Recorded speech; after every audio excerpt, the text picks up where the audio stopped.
Welcome to Thack Ironworks. I am Thack and I'm here with my associate Fish today. Hello.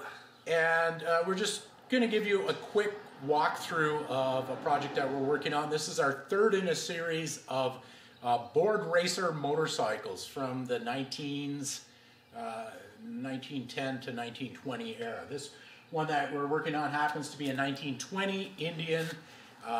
And I just wanted to show you some of the various components on it and talk a lot about the finishes, really is what I want to go through today. So we built this thing basically from scratch. The only thing that is factory would be the chain and the sprockets, and even the sprockets we modified somewhat. Everything else we basically built from the ground up. So like Fish just built the engine here. You can talk a little bit about how that went together, what the components were.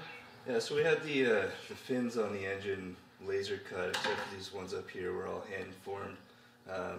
Did some arts and crafts with some cardboard to figure out the tapering on these little valves here, and it all came together nicely. I think it's pretty believable for a cylinder on a motorcycle. Yeah, what we're doing here is not anatomically perfectly correct. We're not doing a perfect replica. What we're doing is a inspired sculpture. The size is not quite right, but we're just trying to get a aesthetic that really evokes the I don't know, majesty of this whole.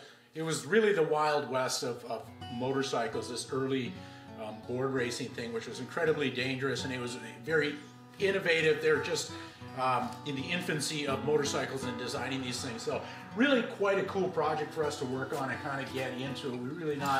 We're not bike guys per se, or hot rodders. So this is a little bit out of our element, but we had a lot of fun. So Fish did most of the framing up and actually physically building the frame, and then I came in and I did the repousse here and did a lot of that pieces. We've got a piece here yet to go on, and then between the two of us basically just putting it together, and several hundred hours of work. This is a very long drawn out process. What I wanted to go for on this one was subtlety in tone, like various different materials, but all of them within the same sort of brown tones, and different patinas to just have subtle variations. The zinc here right now is kind of standing out looking pretty gray and milky, but it will be grayed down a little bit, and then everything will be in a similar tone. But we've got bronze on the tank here. We've got brass for this seat.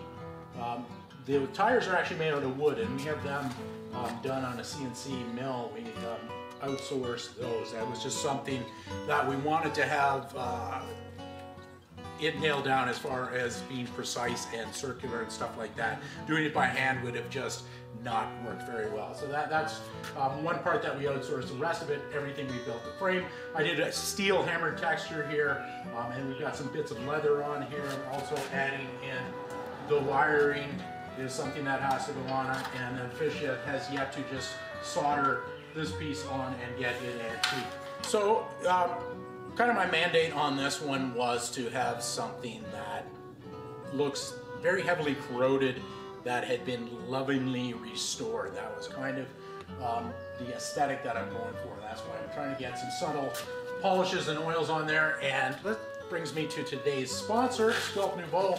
We used a bunch of their products on this particular one here. We used Black Magic, which is gun bluing.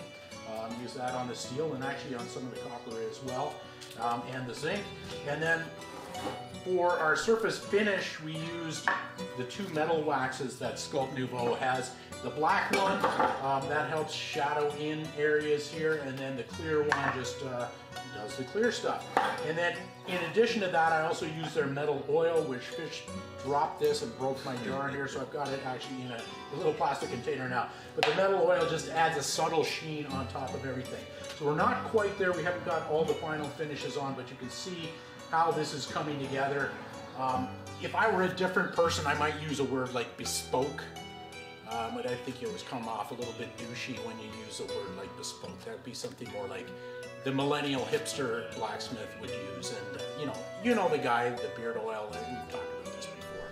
And pretend lumberjack outfits and all that stuff. And here I am trashing my demographic again. Sorry guys, I love you guys with your sleeve tattoos and your stupid haircuts. But anyway, just wanted to give you a quick overview of the bike here, and maybe we'll do a beauty shot once this thing is all done in place, or maybe a follow-up video.